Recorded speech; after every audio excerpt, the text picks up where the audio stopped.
ETF index mutual funds నేర్చుకుని stock మార్కెట్లో రాణించాలనుకుంటున్నారా? వెంటనే ఈ నెంబర్కి కాల్ చేయండి. ఒకే మొబైల్ నెంబర్ పైన 2 కంటే ఎక్కువ బ్యాంక్ అకౌంట్లు ఉంటే ఏం జరుగుతుంది? దీనివల్ల కస్టమర్స్కి బెనిఫిటా లాసా? మరి ఆర్బీఐ తీసుకొచ్చినటువంటి నిబంధనలు ఏంటి, మార్పులు ఏంటి? నమస్తే, welcome back to Suman TV. ప్రస్తుతం మనతో పాటు ఉన్నారు consumers affairs committee chairman Mandiri Krishnareddy గారు. నమస్తే సార్. నమస్తే మేడం. సార్, మరి ఆర్బీఐ తీసుకొచ్చిన నిబంధనలు ఏంటి, మార్పులు ఏంటి? అంటే మామూలుగా చాలా మందికి ఒకే మొబైల్ నెంబర్ పైన డిఫరెంట్ అకౌంట్స్, బ్యాంక్ అకౌంట్స్ ఉండడం జరుగుతుంది.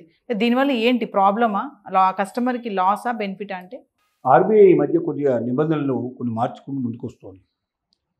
ఒక వ్యక్తికి ఎన్నో బ్యాంకుల్లో ఖాతాలు ఉంటాయి, ఒకే బ్యాంకులో కూడా 2-3 ఖాతాలు ఉంటాయి. ఒకటే ఫోన్ నెంబర్ ఇవ్వడం వల్ల కేవైసీ టైంలో ఇబ్బందులు అవుతున్నాయి. అంటే కేవైసీ కావాల్సి వచ్చినప్పుడు ఆ నెంబర్ కొట్టంగానే ఓటీపీ వచ్చే పద్ధతులు ఏర్పాటు చేశారు. తర్వాత ఒకే వ్యక్తికి ఖాతాలు డిఫరెంట్గా ఉన్నప్పుడు, ఒక నెంబర్ మీద ఉన్నప్పుడు కొంత కన్ఫ్యూజన్ ఏర్పడుతున్న పరిస్థితి ఏర్పడింది. కాబట్టి ఆర్బీఐ ఏం చెప్తుంది అంటే, సాధారణంగా బ్యాంకు ఖాతాలు ఎక్కువ ఉండకన్నా బ్యాంక్ ఖాతాలను తగ్గించుకోవడం మంచిది అనేది ఒకటి చెప్తోంది. ఒక నెంబర్తో ఒక అకౌంట్ ఉంటేనే బాగుంటుంది. అకౌంట్లు పెరుగుతున్న కొద్దీ నెంబర్ని మీరు బ్యాంకు అకౌంట్ మీ ఫోన్ నెంబర్ని ఇంకొక నెంబరు ఇచ్చుకున్నట్టయితే బాగుంటుంది. కేవైసీ అప్పుడు చాలా ఈజీగా ఉంటుంది. దానివల్ల ఈ నెంబర్కి ఖాతా ఉంది అనేది మనకు అర్థమైపోయేటట్టుగా ఉంటుంది. అదే నెంబర్తో అనేక అకౌంట్లు ఉన్నప్పుడు కన్ఫ్యూజన్ క్రియేట్ అయ్యే అవకాశం ఉంటుంది అనేది ఆర్బీఐ చెప్తున్న విషయం. ఇంకా అది ఖచ్చితంగా అమలుపరచమని, అమలు చేయకపోతే ఇమీడియట్గా దాన్ని తొలగించమని ఇంకా అలాంటి ఆర్డర్స్ ఏం రాలేదు. ఇది ఒక సూచనప్రాయంగా ముందుగానే ఆర్బీఐ నుంచి ఇన్ఫర్మేషన్ వస్తుంది. దాన్ని బట్టి ఇప్పటి నుంచే మనం జాగ్రత్త పడటం మంచిదనేది అందరికీ తెలియజేస్తున్న విషయం. దానికి కేవైసీలో ఉన్న ప్రాబ్లం ఏంటో మనకు స్పష్టంగా అర్థం కావట్లేదు. కానీ బ్యాంక్ అకౌంట్ ఒకే నెంబర్తో ఎక్కువ అకౌంట్ ఉన్నప్పుడు దాన్ని మరి ఇన్కమ్ ట్యాక్స్ దృష్టిలో పట్టుకోవడంలో ఇబ్బంది అయ్యే పరిస్థితి ఏర్పడవచ్చు.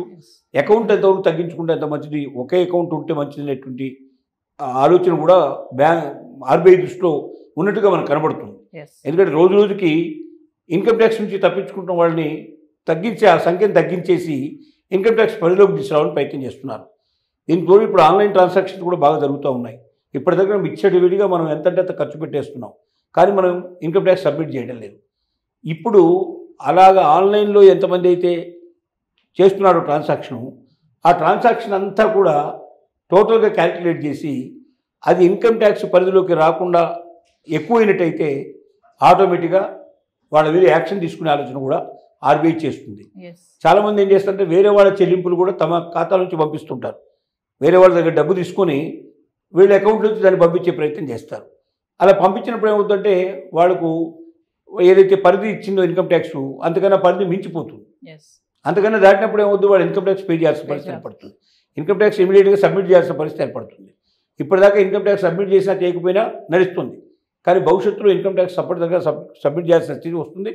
ముఖ్యంగా ఆన్లైన్ ట్రాన్సాక్షన్ చేసే వాళ్ళందరూ కూడా జాగ్రత్త పడకపోతే వాళ్ళ చెల్లింపుల మీద పూర్తి నిఘా వస్తుంది. ఆ చెల్లింపులు అన్నీ కలిపి టోటల్గా లెక్క వేస్తారు. వాళ్ళకి గూగుల్ పే ఉంటుంది, ఫోన్పే ఉంటుంది, ఇంకా రకరకాలు ఉంటాయి.